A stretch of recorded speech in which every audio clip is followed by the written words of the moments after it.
पधारे सम्मानित मंच, समस्त सरपंच साहिबान, सेंद्री से पधारे हुए समस्त प्रबुद्ध नागरिकगण और माता,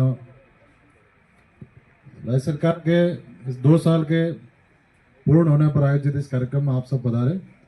प्रशासन की तरफ से मैं आप सबका बहुत बहुत सादर अभिनंदन करता हूं। सरकार की बहुत सारी विकास योजनाएं होती है, लेकिन जानकारी के अभाव में हम लोग वहां तक पहुंच नहीं पाते। इस कारण से वास्तविक हकदार को लाभ नहीं मिल पाता। सरकार से शुरू से ही स्पष्ट निर्देश है कि जो भी विकास योजनाएं हैं उसका लाभ समाज के अंतिम छोर पर बैठे व्यक्ति को भी मिले और उसको भी ये महसूस हो कि राज्य सरकार में मेरी भागीदारी है।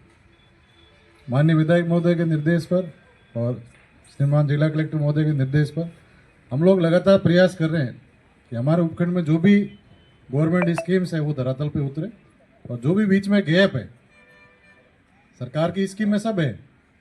राज्य सरकार के स्तर पे किसी भी योजना में कोई बजट की कमी नहीं है। दिक्कत क्या हो रही है, हम लोग समय पे उसका आवेदन नहीं कर पाते। यहाँ पे जैसे अस्पताल के लिए बता रहे हैं कि जैसे हमने पता किया, यहाँ जैसे हॉस्पिटल के लिए जमीन का आवंटन नहीं हो पाया था, आप लोगों के सहयोग से हमने रिक्वेस्ट की तो पंचायत समिति ने हमको सहर्ष जमीन दी। उसके लिए मैं समस्त जनप्रतिनिधियों का मंच के माध्यम से धन्यवाद ज्ञापित करता हूँ। और आपके मैं जानकारी के लिए निवेदन करता हूँ, अभी राज्य सरकार ने यहाँ कन्वेंशन सेंटर बना रहे हैं, जिसमें 10,000 स्क्वायर मीटर में बड़ा कन्वेंशन सेंटर बनेगा। उसका भी प्रपोजल गया हुआ है, जिसमें आप कोई भी आयोजन करें, बहुत बड़ा हॉल बनेगा, उसमें बैठने की व्यवस्था रहेगी। इसी तरह यहाँ जैसे सार्वजनिक शमशान की नीड थी, सार्वजनिक शमशान के लिए भूमि आरक्षित नहीं थी, तो उसका भी हमने प्रपोजल बना के भेज दिया। 10 बीघा भूमि अपने लिए वो भी हो रही है। सार्वजनिक पार्क के लिए भी हम जमीन आइडेंटिफाई कर रहे हैं। एक दूसरी समस्या बिजली की हो रही थी कि आसपास में गांव में कोई दिक्कत होती, लाइट की, शहर की लाइट कट जाती थी, तो उसके लिए 33 kV GSS का भी हमने प्रस्ताव भेज रखा है, वो भी शीघ्र अलॉटमेंट हो जाएगा। मेरा आपसे निवेदन है, यहाँ पे संसाधनों की कोई कमी नहीं है। राज्य सरकार ने अभी अपने जिले में केवल एकमात्र सेंद्री ब्लॉक के लिए 1.5 करोड़ रुपए अलॉट किए हैं, जिसमें स्कूल और आंगनबाड़ी, हॉस्पिटल, 3 डिपार्टमेंट में मेजर काम है। तो सरकार के स्तर पर बजट की कहीं कमी नहीं। अभी जो मेजर स्कीम है, मैं आपसे निवेदन करना चाह रहा हूँ, अभी जैसे ग्रामीण सेवा शिविर हुए, संपन्न हुए, फिर भी कई लोग, क्योंकि काश्तकारी कार्य चल रहे थे, कुछ लोग अपना आवेदन नहीं दे पाए, तो अभी हमारे 7 दिन के लिए स्पेशल वापस फॉलोअप कैंप चल रहे हैं, जिसमें आज सिणधरी में फॉलोअप कैंप है। तो मेरा आपसे आग्रह है, आपके जमीन संबंधी जो भी काम हो, उसमें 17 डिपार्टमेंट के अलग अलग स्कीम्स है। आपका जो भी काम बकाया रह गया हो तो आप आवेदन करें। यहाँ सबसे बड़ी दिक्कत आती है रास्तों की, तरमीम शुद्धि की, नाम शुद्धि की। किसी का नाम गलत है, किसी का सरनेम गलत है, किसी की जाति गलत लिखी हुई है, किसी का नक्शा गलत है। अभी जैसे हम जिस जगह बैठे हैं, इसका भी भूमि में नक्शा गलत है। तो मेरा जो भी जैसे समाज हो, चाहे किसी का आवंटन हो, चाहे मंदिर हो, चाहे कुछ भी हो, मेरा आपसे आग्रह, जो उनको संचालन कर रहे हैं, आप उसका भूमि पे और वास्तु में है उसका आप देखें।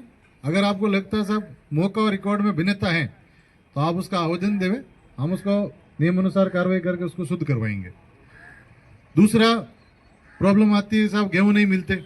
अभी राज्य सरकार का पोर्टल खुला है, जिसको भी लगता है कि साहब मैं गेहूं लेने के लिए पात्र हूं, तो वो व्यक्ति अपना आवेदन करे। उसमें आवेदन के साथ में बहुत सारे दस्तावेज लगते हैं, तो उसमें से कोई भी एक दस्तावेज, चाहे श्रम कार्ड लगाओ, चाहे जॉब कार्ड लगाओ, चाहे पेंशन दस्तावेज लगाओ। शर्त यही है, वो सरकारी नौकरी नहीं होनी चाहिए, 4 पहिया वाहन नहीं होना चाहिए और इनकम टैक्स पेयर नहीं होना चाहिए। बाकी लोग लगभग सब लाभार्थी होते हैं उसमें। तो जो कोई आदमी छूट गया हो, जिसका गेहूं में नाम नहीं जुड़ा, उनसे मेरा आग्रह है, ई मित्रा पे जाके आवेदन करें और आवेदन करके उसकी रसीद जरूर लें। सरकार के 50 रुपये फीस लगती है, उसमें रसीद पे लिखे हुए रहते हैं। आप रसीद लोगे तभी आवेदन माना जाता है। कई बार ई मित्र वाला आपके डॉक्यूमेंट रख लेता है, लेकिन आवेदन हो नहीं पाता, बाद में पोर्टल बंद हो जाता है।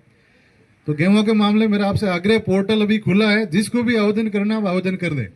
मेरी आईडी पे 1400 फार्म पेंडिंग थे, मैंने 3 दिन में निपटा दिए सारे, एक भी पेंडिंग नहीं आज की तारीख में। इसी तरह जिसका जन आधार में दिक्कत है, तो वो अपना जन आधार सही करवा ले। पीएम किसान में कई लोगों के पैसे नहीं आते, क्योंकि उनका जो आधार आईडी में जो जन आधार के साथ जो खाता नंबर ऐड है, वो मिसमैच है। तो मेरा आपसे निवेदन है, उसको सही कर लें, ई KYC करा लें। आप बैंक से करा सकते हैं, पोस्ट ऑफिस से करा सकते हैं।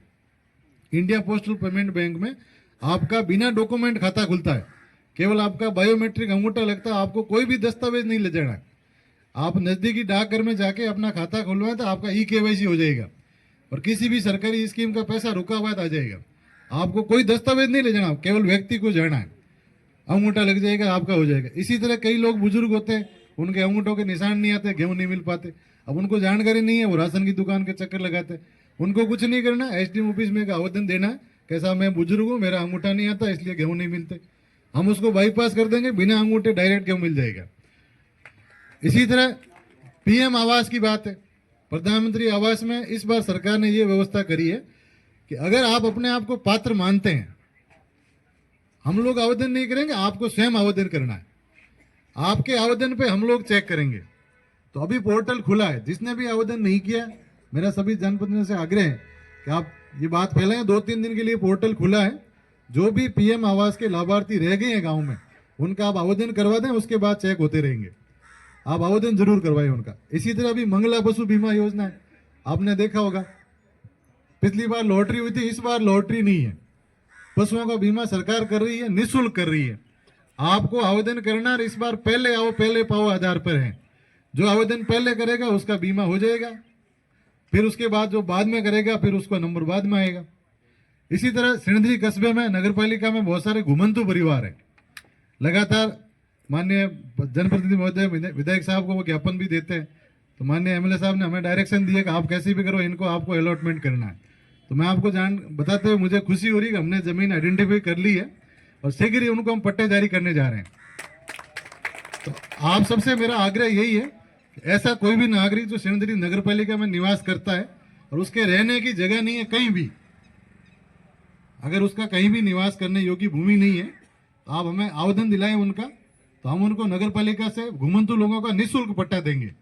और नगर पालिका में प्रधानमंत्री आवास में पहली कैटेगरी में हम उनका नाम भेजेंगे, ताकि उन लोगों को पक्की छत मिले। तो हमारा प्रयास है, काफी लोगों ने हमारे पास आवेदन कर दिए हैं, और भी आपके आस पड़ोस में ऐसा कोई भी व्यक्ति, जाति कोई भी हो सकती है, अगर ऐसा व्यक्ति जिसके घर पे रहने की जगह नहीं है, छत नहीं है, कहीं भी जमीन नहीं है, आपको लगता है साहब ये जाति से मतलब नहीं है, कोई भी व्यक्ति का गरीब हो सकता है, जिसके प्रधानमंत्री आवास आया हुआ नगर पालिका का निवासी है और उसको रहने की जगह नहीं है, आप हमें उसका आवेदन देवें, हम उनको निःशुल्क जमीन दिलाएंगे और उसका पट्टा देंगे, शीघ्र ही उसका मकान के लिए अप्लाई करवा देंगे। तो ये मकान के लिए मेरा आपसे निवेदन रहेगा।